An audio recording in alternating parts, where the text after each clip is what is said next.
Are you tired of feeling like your stomach has its own agenda? Like the bloating, gas, or constant trips to the bathroom are running your life? Welcome to the Beyond Bloated podcast, the podcast where we tackle those frustrating gut issues head on, without strict diets or giving up your favorite foods. I'm Carly, a certified gut health coach who's been there, struggling with bloating that made me look 6 months pregnant, gut pain that kept me from enjoying meals, and fatigue so draining it felt impossible to get through the day. Now, I help women like you find freedom from those symptoms and take back control of their lives. Each week, we'll debunk gut health myths, dive into simple, actionable tips, and hear stories from women who've been exactly where you are. It's time to feel confident, energized, and bloat-free. Let's get started. Hello, hello. Welcome back to the Beyond Bloated podcast, or welcome for the very first time. I absolutely love speaking with women who are also in the health and wellness space. As you probably know by now, I am a massive gut health nerd, and I could talk about this shit literally all day long. I have been talking about it with you guys every single week for a whole ass year now, which is actually insane to me. I want to thank you all so much for continuing to tune in week after week and for putting your health first. The fact that you're still here and listening after 52 weeks tells me that you are very determined to get rid of your bloating and your other digestive issues, which also tells me that you will do that. Today's guest is going to provide you with some more valuable information on how you can start to shift your mindset around food. Because believe it or not, that may be the piece that's holding you back from achieving your goals. Alana Bonneman is the host of the Health After 30 podcast, where she addresses the unique health challenges faced by women in their 30s and beyond. I was actually a guest on her podcast last year, and I absolutely loved everything that she had to say. So I obviously needed her to come on my podcast and share her expertise with all of you lovely people. Alana is also a naturopathic practitioner with extensive holistic nutrition experience. She is so very good at helping women attain their feel-good weight without resorting to any restrictive diets, and I cannot wait for you to hear about all the things we talk about today. I won't make you wait any longer, so without further ado, let's give a big, warm welcome to Alana Bonneman. Thank you so much for joining us on the Beyond Bloated podcast today. Oh, Carly, thank you so much for having me here. It's an absolute pleasure. The pleasure for me as well. So please kick us off and let us know what got you into holistic health. I know we all have our own origin story, so please let us know yours. Yes, own origin story. This is great. When I was at university, actually, we all had to go around and introduce our origin story. And a lot of people had conditions that they then, it was the catalyst for them getting into health. But for me, it wasn't necessarily the case. My dad is a chiropractor, and I grew up in a household which was just constantly told health is wealth. Health is wealth. Like your health is your most important thing. So I grew up with this mentality. And then when I came to the age of I want to study something, it was kind of, well, what am I going to study? And I thought, well, I would love something that could be a career. If it's not going to be a career, at least I could benefit from it. So it's kind of like, do I do carpentry or do I follow the natural health? And natural health was the path for me. So I studied, I did a Bachelor of Health Science, became a naturopath. I live in Germany, so a lot of the naturopathic ways that I learned in Australia and my qualifications didn't really apply here. And I fixed more and more on nutrition. And since coming into this world, nutrition, one thinks nutrition is quite simple. And as you know, it's not so simple. There are so many complexities that come into it.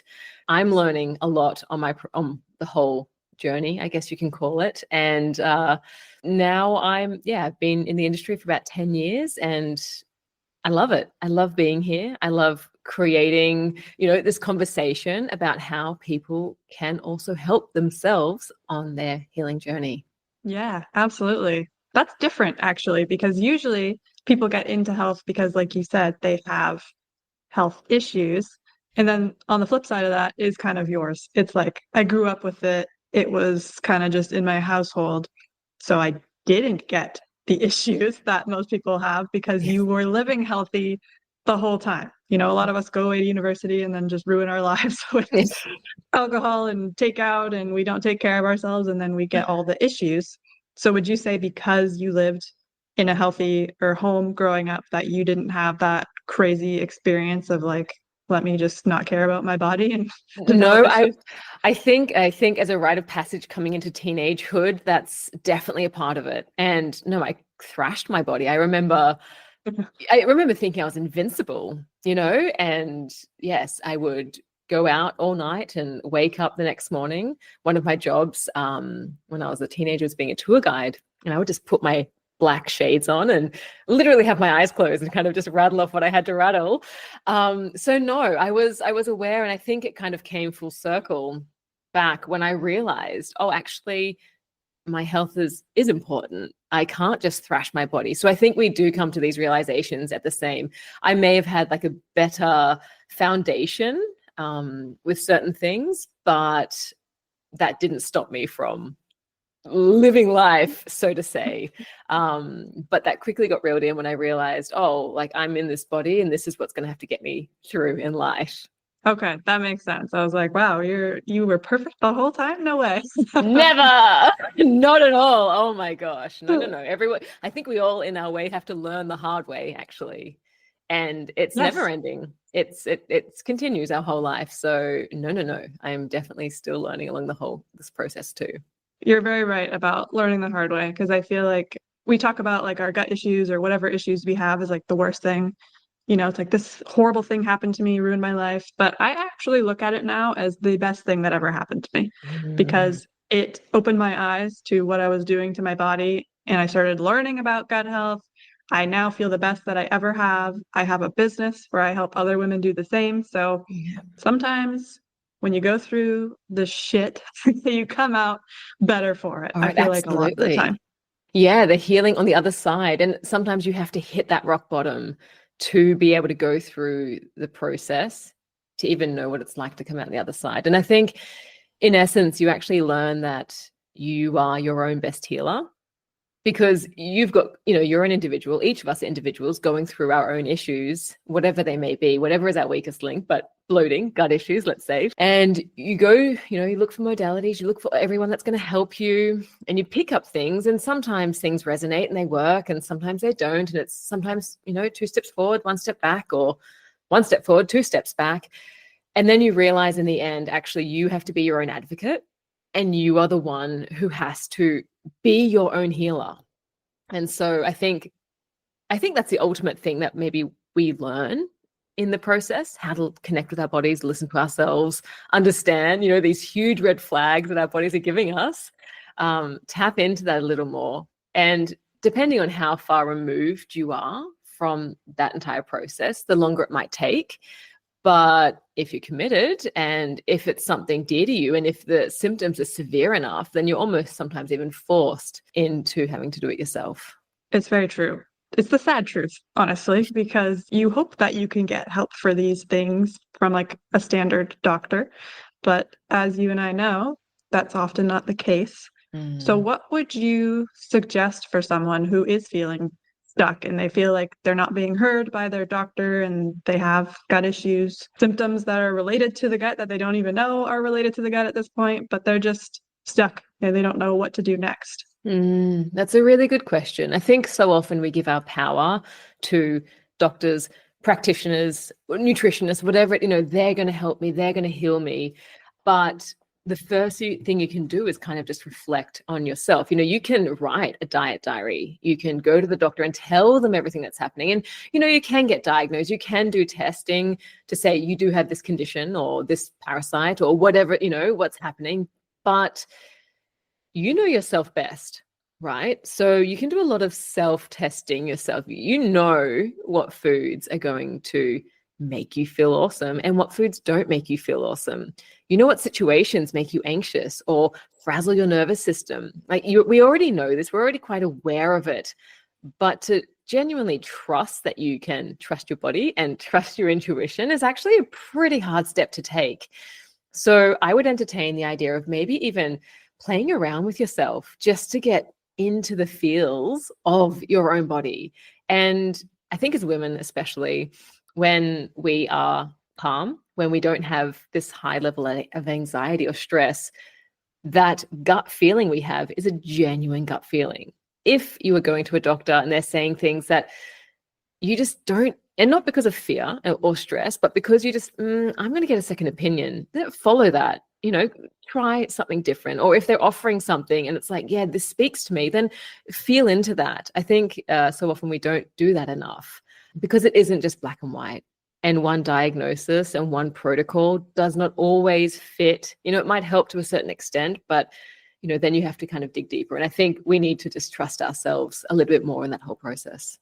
I totally agree. I think we know our bodies best. We definitely do. And you should never let some doctor or anybody say it's in your head or are you sure? Are you sure that's true? Or, gaslight you essentially into believing that what you are feeling is not true. Because if you know that you are bloated or you have chronic diarrhea or all these things, it is not normal. Do not let anyone convince you that it is normal because it's not. And keep seeking help, keep trying things like you said. You know your body best. There are so many different resources out there where you can start on your own. But of course, support is going to help you get there a little. And in your situation, you've been through it. So you know exactly the feelings of what it's like. And I think guidance is also very important. One thing in naturopathy, it's always about the root cause. Actually, there's no point in fixing just the symptoms. If you're bloated, of course, you can kind of mask the symptoms, but as long as the problem's there, it's going to continue to come up. So we do need to find what the root cause is. And if there's someone who can help you with a root cause approach, then this is also really, really beneficial. Hey everyone, Carly here. If you are tired of feeling bloated and uncomfortable, which I know you are, I have something that can really help. My free ultimate guide to bloat busting. I've been there myself, and I know how frustrating it is to try super restrictive diets and expensive supplements without getting results. If those methods were going to work, they would have worked by now. That's why I created this guide to offer you a different approach.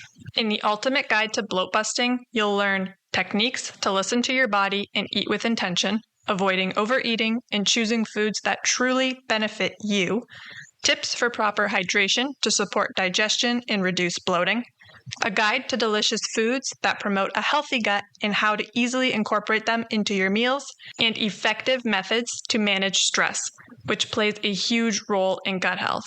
These simple, practical strategies can make a big difference in your daily life, helping you feel lighter, more energized, and comfortable in your own skin. Ready to ditch the bloat without strict diets or costly supplements? Download your free copy today at beyondbloated.com/ultimate-guide and start your journey to a bloat-free life. Now, let's get back to it. I totally agree with that as well. I think bloating is a symptom of something. Like it's not like, oh, I have the bloating disease. Yeah. you got the bloat. Yeah, exactly. You've got something going on, usually gut related, but it's not the bloating disease. So there is a root cause. Bloating is a symptom, whereas food sensitivities are a symptom. Like all of these symptoms are your body's way of screaming at you, hello, pay attention, I need help. What you're doing, don't love it. You need to do something different. So that being said, I know you and I kind of have a similar outlook on restrictive diets and how you can still enjoy eating healthy food. It doesn't have to be boring. It doesn't have to feel like this sucks. I have to eat broccoli and rice and chicken every day, You can still live your life. What advice would you give for someone who is having a lot of food sensitivities? They're like, I have to cut out all these things because they're reacting. It's not, I don't believe in like cutting out food for no reason. But for example, if gluten causes you to shit your pants, you need to stop eating it, right? So in that scenario, people are eliminating food.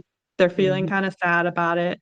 What advice would you give for them to not feel so sad? Yeah, I mean, that's a really good question. I mean, firstly, I always take the approach of let's focus on what we can add in. And I think you also have that approach too. Focus on what you can add in, because even with this, I can't have this, I can't have that. You already go into lack, poor me, like, oh, this sucks. It can be fun. I mean, everyone does love, I don't know, sourdough pizzas. Like, there are beautiful things. But if you are healing, or if you have celiacs, for example, celiac disease, if there are certain things that you just can't have, listen to your body and find a way to get around it. But second to that, I think where you have been brought up, of diet culture, thin is healthy, skinny, whatever we were taught, back in the day, it's just really distorted. And I think this has also distorted what we think about food. So if we are triggered by food, sometimes we'll put a label on things like what's good and what's bad. Even if we're not triggered by food, actually, it will offer, like a salad, that's good. I was at a cafe the other day, and at the cafe it said clean food. And I just looked at that and I was like, I get where they're going with this. They're trying to say it's quote unquote healthy, but that means that the, I don't know, burger place across the road is unhealthy, it's unclean. And when we start associating with this is good, that is bad, this is healthy, this is unhealthy, super junk, then we really make this divide. And actually what happens is we then start associating ourselves with healthy, unhealthy, super or junk, good or bad. And when it comes to the gut, the brain gut axis, our nervous system, how we feel. So if we're stressing about the foods that we're eating because they're bad and junk and all the things, that's actually, kind of putting our nervous system into a sympathetic state, this fight, flight, or freeze. Is it making it better? Probably not. To stress about the food that we're not allowed to eat because it's bad and this and that and the other, or it's triggering. Again, to get back to the first point, I would just focus on what you can have. What can you have in abundance? What do you enjoy? It doesn't have to be boring, and it can be fun. I love that you brought that up, because I totally agree. And I actually just had this conversation with someone, I think yesterday, about how I believe the most damaging factor to our gut health is stress. I think you being chronically stressed day in and day out is way more damaging to your gut than if you were to go and eat the burger, because the burger is a one-time deal, unless, of course, you have like celiac disease or something. But if you have the burger and it's not negatively impacting you immediately, it's like, it would be a long-term effect if you ate burgers every single day of your life. But if you have that one burger that one day with your friends and you feel good about it, you're like, this is fun, I'm going to have this one time, and then I'm going to get back to my regular scheduled meals. That's great. That's fine. But if you're stressing about that burger and you're like, oh my God, I can't believe I ate the burger.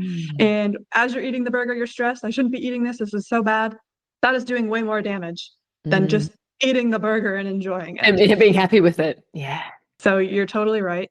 Stress is a big, big factor of poor gut health that is overlooked so heavily, because we're like, no, I want the tangible thing. I want the diet, the supplement, even the exercise regimen that's going to help. I don't want to talk about my stress, like, I'm not stressed. What are you talking about? Yeah, exactly. So it is important. And like you said, associating foods with like, this is bad, this is not good, I can't have this, is stressing you out. And that is going to make things so much worse. Yeah. So do you have any suggestions on how you can start shifting your mindset on good, bad foods, things like that? I go in with a very neutral approach. I actually start it in my language. So I actively, and this is hard because we're all programmed of what's good and bad, healthy or not healthy. It's really difficult. Actually, if you catch yourself up on it, you'll find out how difficult it is to differentiate food. And you kind of say it because everyone understands it, but if you start to just go in neutral, so not see food as good or bad and not even call them good or bad, I'm eating healthy, or I'm being naughty and having a treat, just cutting out that language is the first step to having just a neutral approach to it all. Because, the food isn't actually the problem most of the time. Okay, when it comes to bloating, there might be things that do trigger you, and that could, but sometimes when it comes to just how we see food, food is food. Even like the highly processed stuff, which isn't really classified as food, it's still kind of just food. It's all the emotion that we put onto it, which can create, more damage than has to be created.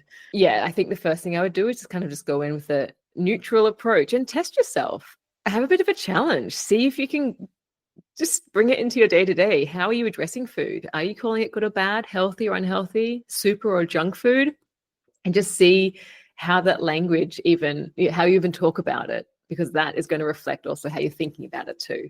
I'm going to start paying attention myself because I know I have that, because I went for years where I was told by different doctors, nutritionists, whatever, you have to follow this diet because you have gut issues. You have to do the low FODMAP diet or the Candida cleanse, or I did a liver cleanse. And even in those diets, they're classifying quote unquote healthy food as bad for that diet, right? Because they're like eliminating all these different foods because of different reasons, whatever.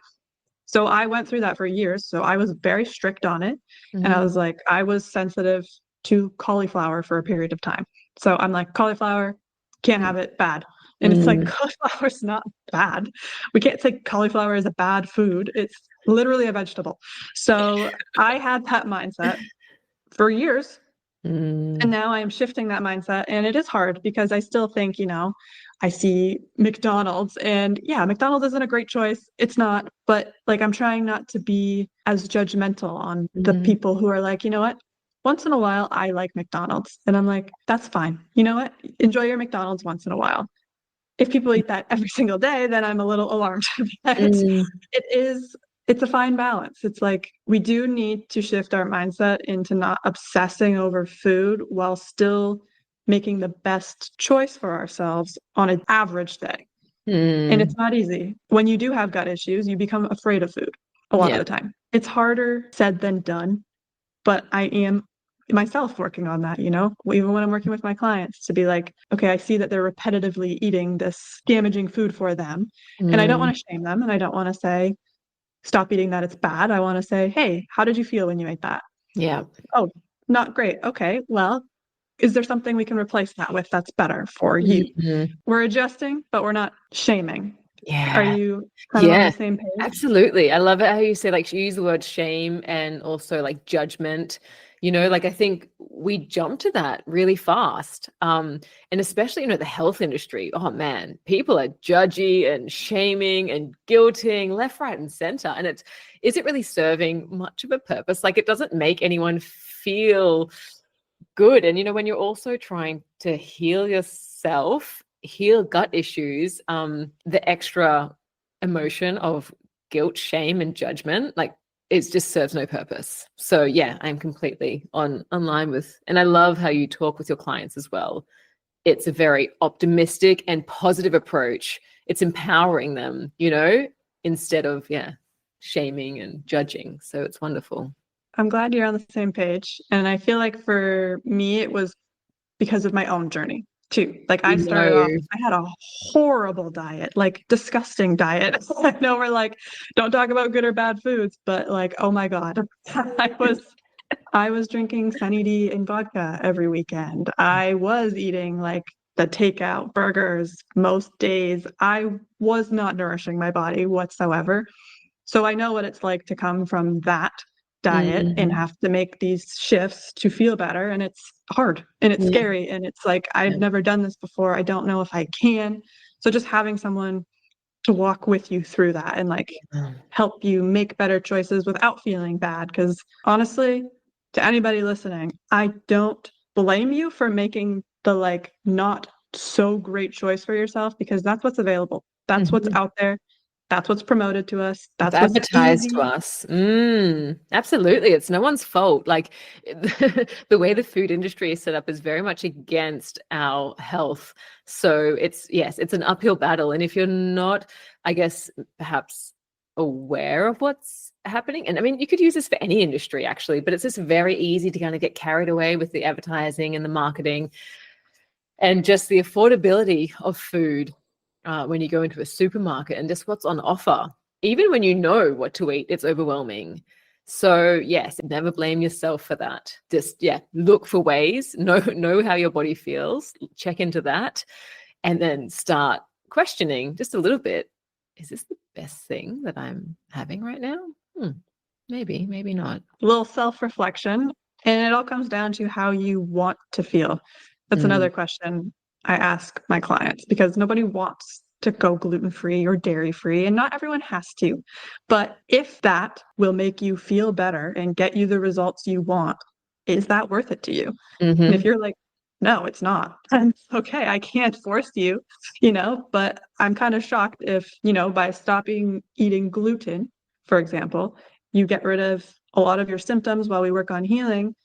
I'd be surprised if that wouldn't be worth it to you, because there are alternatives that are still just as good. I personally have been gluten-free for over 6 years, and I do not feel deprived whatsoever.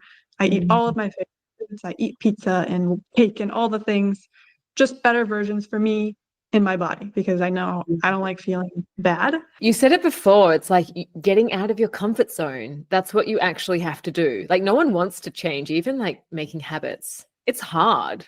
We get into a certain way, we get into a certain eating pattern, we get into a certain daily routine, which gets us into a health. Like, often I say, what's got you here, if it's taken you 10 years to get into this state, it often, or into this forest, into wherever you are, it's going to take time to also come back out again. And the only way that you can turn around, that you can't keep doing the same things and expect to see a different result. So what got you here is not going to get you out of here. You need to actively make a change. And that is uncomfortable and that is hard. And of course, fear is going to kick in, and I'm not good enough and I can't do this. But that's actually where the growth happens. You push through that. You get uncomfortable, because when you're uncomfortable and it's hard and it's not fun, that's when change is happening. That's when you're creating, like, that this action creates that change. So yeah, get in there and get uncomfortable and start to grow. Because as you said before, on the other side of that, you can't even imagine how good you can feel. It's actually funny that you said that. I was just reading a book. Well, I was listening to a book. I was listening to an audiobook, and the author said, if you want different results, you need to do things differently, which is exactly what you said. Like, we do the same shit over and over again, and we're like, okay, when's things going to get better? It's not. Yeah. You need to do things differently to get different results. Yeah. And that is what we're here to help you do. So could you please let us know how you work with people and help them get on the right track so they can feel better? Yeah, absolutely. So I actually work with kind of this anti-diet approach. I help women get to their feel-good weight. But it's not about weight. Actually, I use it as the catalyst, because that's the conversation that so many of us sometimes have. In essence, it's better bowel movements, higher sense of energy, good sleep, regular menstruation, regular cycle.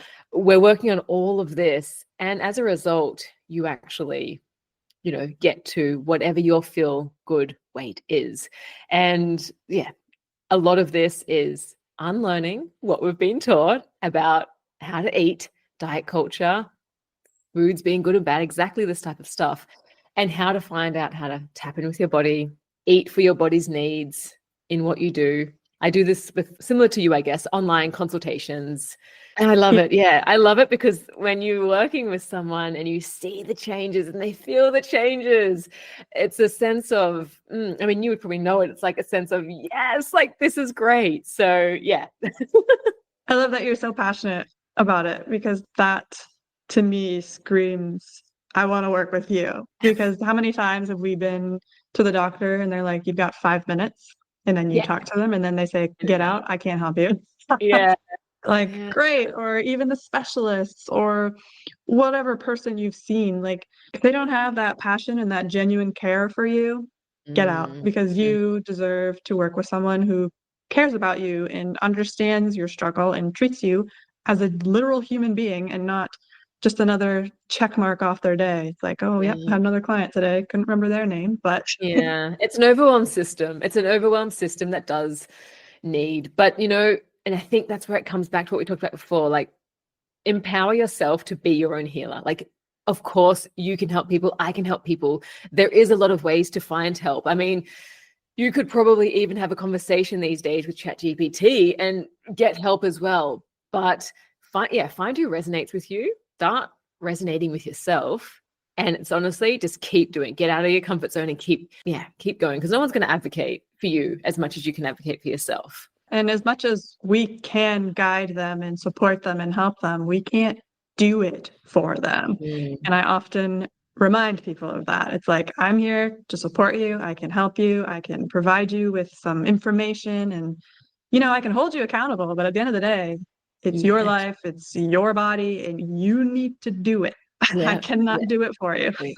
Yeah, exactly. And it's their actions that they need to take. Exactly. So I would love for you to let us know where we can find you so everyone can go and work with you. Yeah. I mean, alanabonneman.com. Of course, I'm on social media and all that, but everything you can find at my website, alanabonneman.com. I have a podcast called The Health After 30. It's a holistic approach to women's health, and that's where Carly and I met. She has an episode also on my podcast, so maybe you can also pop the link to your episode on The Health After 30. It's a holistic approach for women to really feel like they can thrive. And I guess, also take back the power for themselves. For sure. I will drop the link to my episode from your podcast, because I actually reached out to Alana because I said, I love your podcast and I want to be on it. So I definitely encourage you to go check out her podcast, go to her website and learn more about her. And if you feel drawn to Alana, go work with her, because she is incredible and passionate and very knowledgeable. And I highly, highly recommend. Oh, thank you. Thank you. And I completely agree with everything that you are doing as well, and how you do things as well. So the feeling is definitely mutual there. Thank you so much. And thank you for taking the time to join us today and share all of your insights. It was very helpful, and I'm glad that we got to do this. Yes, my pleasure. I look forward to doing it again. Did you learn something new and useful today? If the answer is a big, resounding hell yeah, do me a favor. Subscribe to this podcast.